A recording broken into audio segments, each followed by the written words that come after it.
We're here today to talk about the sports career of John Nesbitt Grace, and we have his son Judd Grace and a friend Jim Henson. And Judd, could you tell us where your dad was born and when he was born?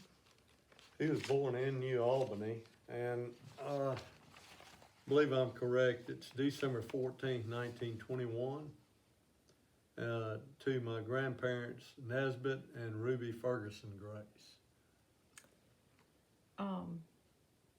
So your dad grew up in New Albany, He did. and your mom, did she grow up here? She did not. She was from Tylertown, Mississippi. And he met her after the war, after he came back from the war. And he was over there 4.5 years with the 6th Division of the Marine Corps and the Recon Company, which forerunner to the, I think, the Green Berets. I want to go back to that in a little while, but I want to ask you, where in town did your dad grow up? Cleveland Street. So we're on that same street today, aren't we? We are. And originally, when he was quite a bit younger, out at Grace's Crossing, north of here on the highway, I think it's 15 up to Ripley, about 6 miles out of town. And the Grace family had property there. And They did. It was my great-granddaddy, Jake, and who was a character himself. Well, I think we talked about a little earlier, they had a dry goods store here, Grace's Dry Goods, Yes. at one time. But you did not grow up here, correct? I did not. And you and Creek met when you would come home to be with your family that lived here? Yes. Is that right? Grandma and granddaddy. Yeah, and then my aunt and uncle were here also, the Morrises. And the Morris, Yes, Joanne Morris was my grandmother's sister. okay. Well, she's just had a book written about her. We have it up there in the gift shop. You may want to see that. I would like to see that. Did your dad talk much about growing up in New Albany? Did you ever hear stories that he Oh, told? quite often, quite often. I wondered what his sports, when he started playing sports here. Did he ever tell you that? A little bit, but he wasn't one really to talk about himself. But he played, ran track, played baseball, which he really loved, and football also. And don't know that he ever played basketball, but he was active in all sports, enjoyed all of them, and he was a good one to emulate. When he graduated from high school here, do you know what year that was? I don't, but extrapolate, but I'm pretty sure it was 1940, 1939, 40. Everybody's about 18 years old. Yeah. So what was the next step in his life at that point? They didn't have a vehicle at that time, so he hitchhiked from here to Perkinston Junior College. He was placed there by Mississippi State as a freshman. Played down there that year, came back in, I believe it was 40, the spring of 40, and played on the 41 team that won the SEC championship. The baseball team, right? Football team. Oh, from football Mississippi team. State. Okay. Yes, and the Orange Bowl. Okay. And he was a wing back, played both ways back then, and played defensive back, and he was a wing back in the I guess you'd call it the old Notre Dame box. So and he was always a baseball player. So he played both in college, correct? He did, and lettered 1 year in track. I never put that in there, but he did letter 1 year in track. So pretty well rounded and active in student affairs also. He was student body president at one time, is that right? No, but he was the M Club, Letterman's Club president. Yeah. So he didn't get to finish college before he joined the Marine Corps, did he?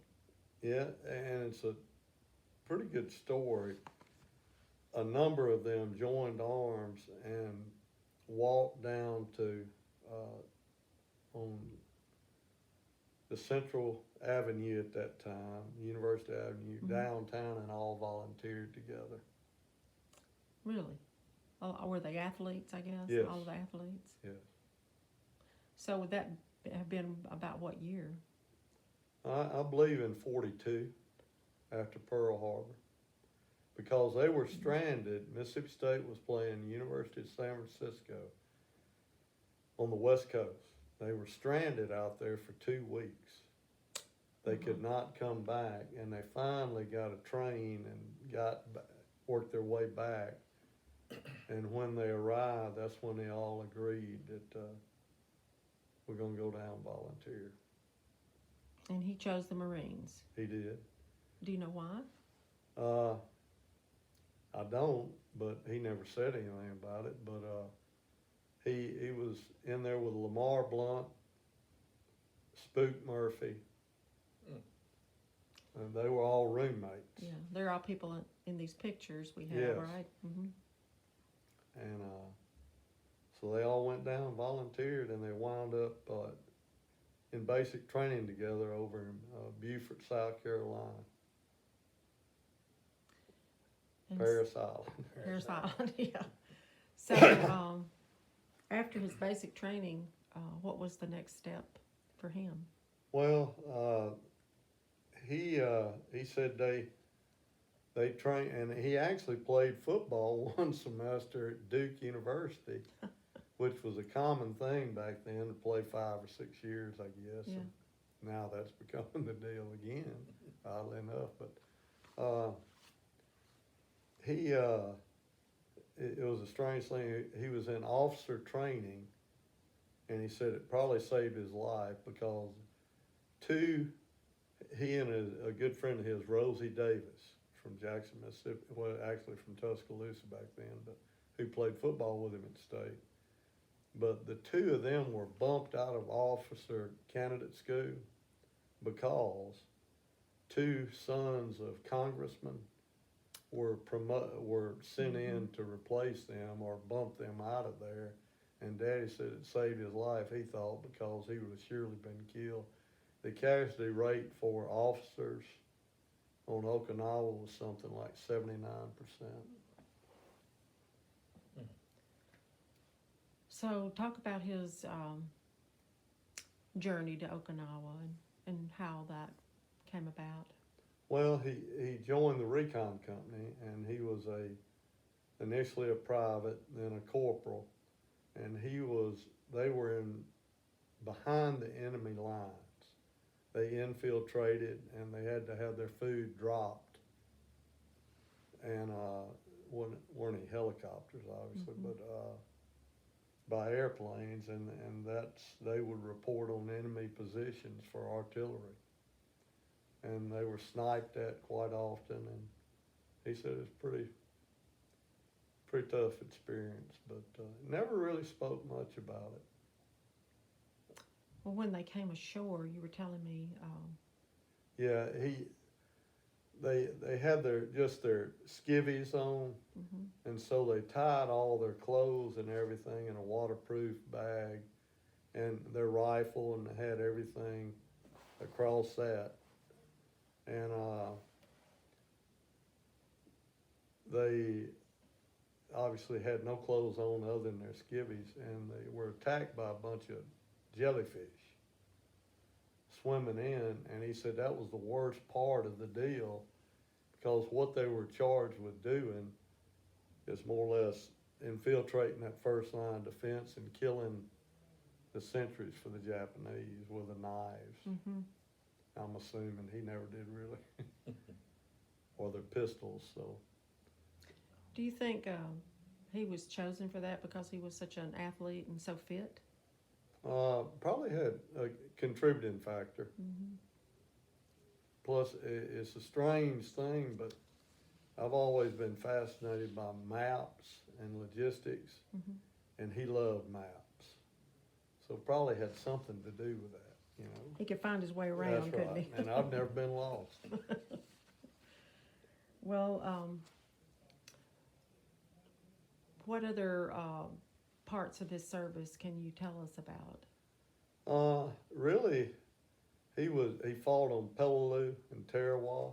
Mm-hmm. Was not in the initial or not in the first wave, Yeah. but he was first wave at Okinawa. His company, in fact, was first one on the beach. And it really stiffened up, he said, several months into the fray. They cleaned out the north side of the island, and they came south to join up, and they wound up killing over 107,000 Japanese, and lost, I think, the Army and them, the Marines combined, lost 15,000 and 30-something thousand wounded. Mm. It was It was a bloodbath, wasn't it? yes. After he returned after World War II, did he go back to school? He did, Mississippi State, Uh-huh. and majored in education and history, and got a master's. Mm-hmm. So he graduates from Mississippi State, and then he begins to coach. Is that right? He did. Initially, he helped coach the freshman team at State with Darrell Royal, who became head coach at State, and subsequent to that at Texas. And he was great friends with Coach Royal and Mike Campbell, who was defensive coordinator under Coach Royal for years and years, the whole time he was at Texas. But then he went to East Central Junior College and was football coach, athletic director, and baseball coach, and bus driver, as they said. He didn't have time to do much No. else, did he? So when did you come along? December the 20th of 1950. 1950. So that's where he was when you were born. Decatur, Mhm. Mississippi, yes. Okay. And you had a brother, correct? Yeah, John Jepson, Jeb. You older or younger? Younger, 2 years. Well, after his stint of coaching there at East Central, he quit coaching, right?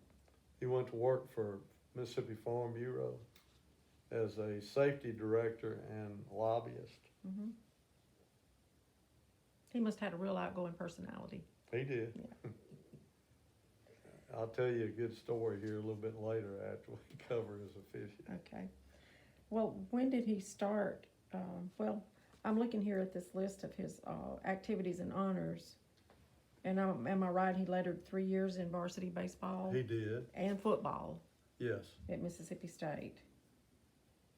And It was all SEC in Uh-huh. 1948. and what was his batting average? 375. Which is pretty fabulous. It was a good one. Yeah. He was also co-captain of that team, and which he was awful proud of. And that's the first SEC Mississippi State team to win Yes. the conference, correct? I'm not sure I said that right. Well, I asked you this before, and I don't think you answered me, but wasn't he the person who made a touchdown and a home run in the same season? He did. Because he was such a good athlete and played both. Yeah. I think that's probably one of the rare statistics of his. Yeah, and it really was. He really wasn't a home run hitter, so to speak, but very fast. Played left field, left-handed.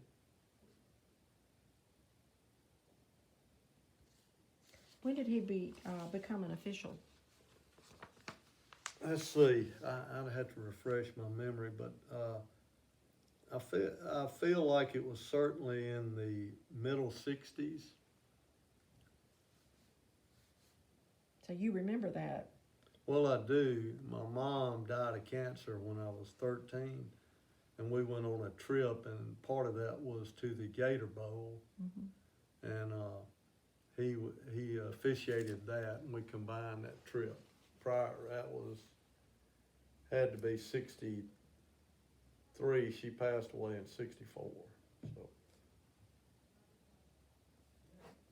Well, that's pretty exciting as a child getting to go with yeah, your dad to these places, wasn't it it? was. Oh, I went all the time with him. Where are some of the other bowl games that you got to go to? Sugar Bowl several times, Orange Bowl, Gator Bowl.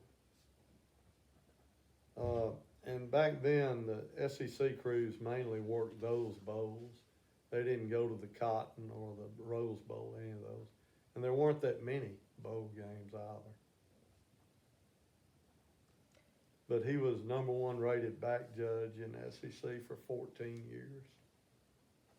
Define a back judge for those of us who don't know exactly what that is. He was in the defensive backfield and one of the least popular positions because it always was highlighted by pass interference calls, which were judgment calls, and so Right. consequently he had two views there.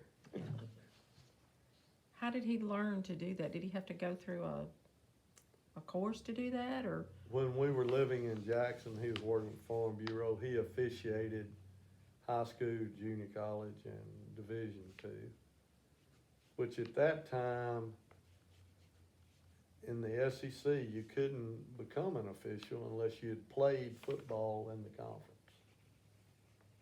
And the office was in Atlanta, and 70% of the officials were from Georgia Tech.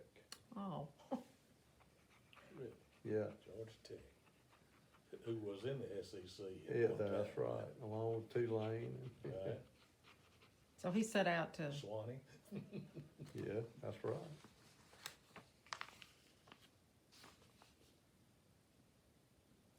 He had that in mind, and he was good friends with Julius Beauregard, and Mr. Julius recommended him to become an SEC official. How many years did he do that? 22 years. He had two, had knee surgery. So he had to stay in shape, didn't he, to He be did. an official? He did, quite a bit of running as back judge, cause there were only 5 officials. Mm-hmm. And that's where I'll kinda digress, but he was at the Gator Bowl, which was not a national championship game, but that's the one where he kicked Woody Hayes out of the game. And so, which cost Woody Hayes his job. Ooh. But Woody forearmed Charlie Bauman, a linebacker from Clemson. I remember it like it was yesterday. And he said that they went to, it's the only time he can ever remember going to the center of the field with the referee, who was Jim Artley. And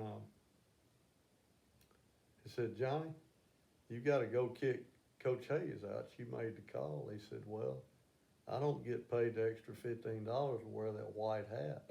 He said, "I think you need to do that." and Daddy said, "I got a better idea. Let's get Harold Johnson from Jackson, Tennessee, still alive, was an attorney, and Harold played for Coach Nayland at Tennessee, was All-American lineman, 6'7", like 350. He said, "Let's go get his big so-and-so and take him with us." So they went over and kicked him out, and Coach Hayes put on a fit. And anyway, so he comes home to New Albany, see my grandmother, and she says, "Johnny, I watched that game, and you kicked that Coach Hayes out of that game, and he was furious. He sure did say a lot to you. What all did he tell you?" And Dad said he waited about 10, 15 seconds and said, "Well, Mom, He did say a lot to me. None of it was nice, and it was all about you. That's about all he could say about Yeah, that. that's right. I think everybody can kind of figure that out. So I guess that was one of the memorable calls of Yeah, his career, yeah. wasn't it? Yeah. Yeah. And he said every pass interference call against Coach Bryant was memorable. Yeah, he probably got up close and personal, didn't he? Yeah, and they were good friends too, as it turned out. Well, you'd want to be good friends. Talk about the national championships that he called. Yeah, I know he had Penn State, Alabama. I know that one. And then he had Oklahoma and I believe it was Oklahoma and Penn State in the Orange Bowl. It was that first Wishbone team that they Texas, had. yeah. Yeah. So, and then he had, I believe he had Notre Dame, Alabama. He had 2 Sugar Bowls and an Orange Bowl. And I think a total of 17 bowl games overall.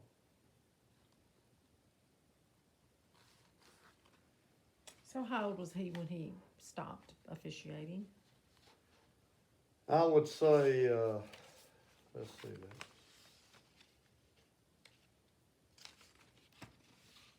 He would have been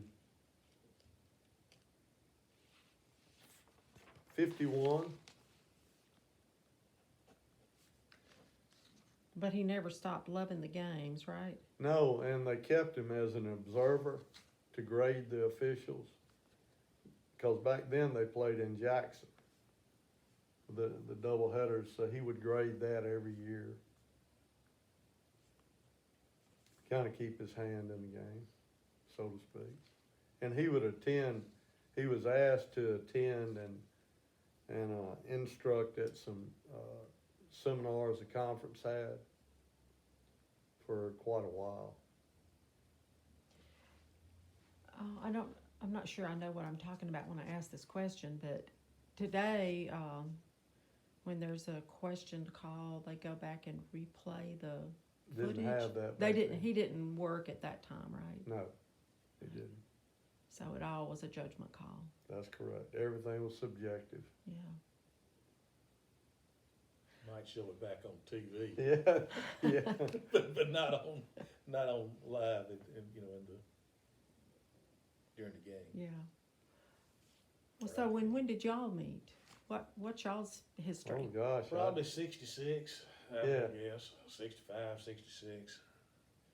His grandmother or Mr. Nesbitt would call and say the boys are coming to visit, and we'd go to the swimming pool and That's right. we'd go play tennis and different things. We just in the summer, and Oh, his yeah. brother Jeb and I were basically the same age. I think he was a year behind me in school, but our age was close because I was young for my class. But he and I actually, when we were sophomores in high school, went to a basketball camp at Mississippi That's State, and we roomed together down there. So, it's just great for me to see Judd, and I figure it's been 55 years at least since we laid eyes on each other. But I'd have known him if I'd have met him on the street. He hadn't changed a whole lot. Got a little less hair, that's about it. That's a legacy of Daddy and the Yeah. ball side of the And family. you're rooming to Mr. Nesbitt, did he? Yeah, no, that's right. Well, Got it honest, that. Judd, your dad's sports career, did that influence you to play sports? It did. It did. Didn't really care for football. I played, but really didn't care for it. I just didn't. Yeah. He's more of a basketball player. Basketball and baseball. Mhm. Yeah. Did he have any sage wisdom or advice that you could recall about playing sports and what it means to you for the rest of your life? Yes, if you start, don't quit. Yeah. That's kind of. Yeah. And I had plenty of times I went in there telling him I had second thoughts. He said, well, you started. Yeah. That's all I'll tell you. And he was pretty hard on us coming up, Yeah. that Marine Corps influence. Yeah. And when you went to eat a meal, he'd say, take what you eat and eat what you take. So that was just kind of his mantra, Mhm. you know, but he was fair, I'd say. Yeah. Do his grandchildren, do they play sports? Hmm. So that legacy And lives my on. brother was a good athlete. Mm-hmm. Mhm. One of the few, and I know him right on this, he made all city in Jackson and all county in baseball, football, and basketball. And was He loved probably it. the slowest running back in the history of the Big Eight to score 100 points. He was tough though. I mean, What very. Jackson School, y'all go to Wingfield? Yeah, he went to Wayne. So, what sports do the grandkids play? Well, they're kind of into a little bit of everything, you know, but I don't see the desire. Now, my grandson Nolan Newcomb is probably going to be a pretty good athlete, and he's left-handed like Daddy, Uh-huh. and Jeb, and his dad Bland Newcomb, Mm-hmm. and they're part of the Nukes family. Yeah, Yeah, and the McAllisters and Nukes. my favorite restaurant. Yeah, but Bland, in fact, is state manager of Nukes. But yeah, Nolan may be a good one. He's kind of got that attitude, so he could be. He probably knows he's got some big shoes to fill, doesn't he? If he hadn't realized it yet, but you know, I try to help him Yeah. without pushing him. Mm-hmm. I'll do it if he wants to play. Doesn't Yeah. matter how hot it is. Now his game is football or baseball or. He'll Oh. probably be he'll probably be pretty good in both those. Mm-hmm. Yeah. He's got good hand-eye coordination. Remind me of your dad's batting average. As a senior at state, Uh-huh. 375. And that's pretty high, Yeah. right? It is. Yeah. In fact, I think it might have even been the record at state for a while till Dale Unser broke it in the early 60s. Or no, maybe Jackie Parker broke it. That's who it was. But yeah, it was a good one. His statement was, I should have been good because I was old enough by then. He just got better as he got older. Yeah. So, as a child, I wonder what kind of things he did around here to make him the person he was. Well, I think he worked always, Mm-hmm. and worked on the farm out at Grace's Crossing, and then just my granddad worked for Illinois Central, and I think he just stayed busy, Mm-hmm. and you know, because depression was during the middle of all that, and it Yeah. was very hard to survive, and just tough on everybody. Yeah. And my grandmother was real gifted. She could go to Oak Hall in Memphis and Goldsmith, and she would sketch what she saw in the windows and then come home and make it from scratch. That is gifted. Yeah. And That- she's Joanne Morris's sister. Okay, that's Miss Grace. Yeah. Yeah. So you've got deep roots here in New Albany, don't you? Yeah, and there were 8 girls. Which side of the cemetery is your dad buried in up here? Well, I hadn't put him up here yet. I Oh, I got thought his he was. ashes because my stepmom, Shirley, his wife, wanted to be buried up here too, but originally she didn't. So I had his ashes ready to come up here, and it's in the southwest corner of the cemetery. Okay, so it'd be on the right side. Yes, exactly right. And back toward under these two big pine trees. Okay, but he'll come up here when she comes up. That's here. right. Okay. Is that where other Graces are buried here? Is that right? There are a number of Graces and Fergusons here in Mhm. that cemetery, and then there are some up in east of Grace's Crossing, back in the country.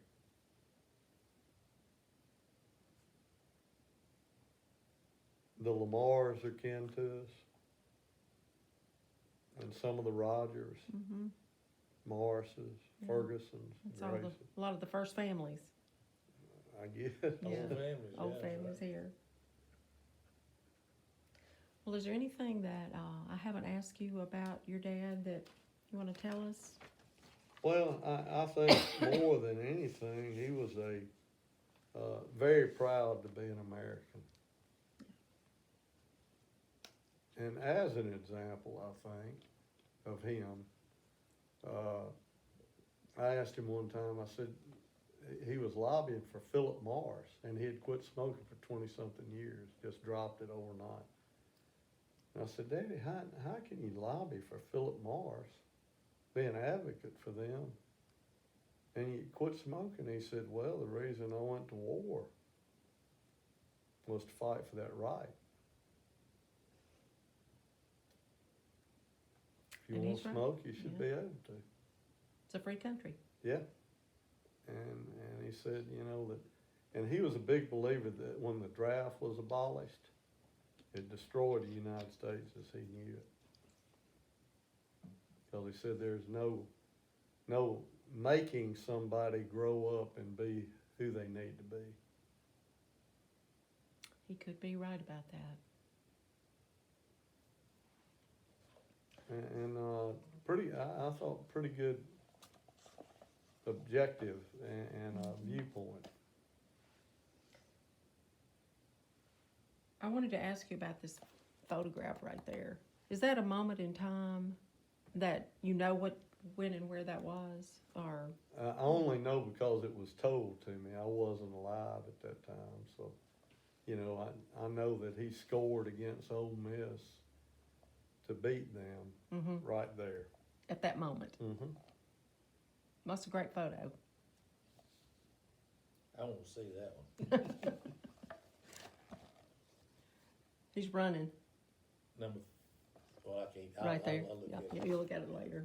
That was the year he was in, they used that was the year he was inducted with Glenn Yeah. Collins Yeah, and all them. In the Hall of Fame? Yeah. But he really loved Mississippi State, Did you go to Mississippi State? just one semester. Mhm. Well, Creek, is there anything else that you can think of that we need to talk about? I think y'all covered it great. I do remember his dad very well. And I was telling Judd when we met out here a while ago, I saw him a lot. I had two nephews who played baseball at Mississippi State, and his daddy was up there just about every game, and I'd run into him. And at that, time, my dad was dead, but my dad and his dad knew each other real well, because my dad was a state graduate, and really, Daddy was born in 17, your daddy 22 or 23, and my 21. mother, or 21, yeah, my mother was 22. So they were, kind of out of the same, cut out of the same cloth. Yeah. And but yeah, I remember him, and I remember Jeff and Judd. It's great to reconnect after at least 55 years or so. Been a while. It has. It is. We're glad you came back to New Albany for a visit. Glad to be here. And also, your brother, George, was partners with Jim Hitt. That's great. And Dick Hitt was great Right. buddies with Daddy. Oh yeah, Dick managed Yeah, the stadium in That's Jackson, right, that's and he exactly was right. he was Coach Hitt. That's he, right. He Oh, coached yeah. under General Neyland at Tennessee, and then coached at Mississippi State. Yeah. And, I knew Mr. Dick. I used to see Jim all the time. We'd eat breakfast together. Is all that the time. right? Yeah, Yeah. still see him. He and Margaret. Yeah. Margaret still as pretty as she used to be. Yeah, she's a cutie. Yeah, She's a she sweetheart. was.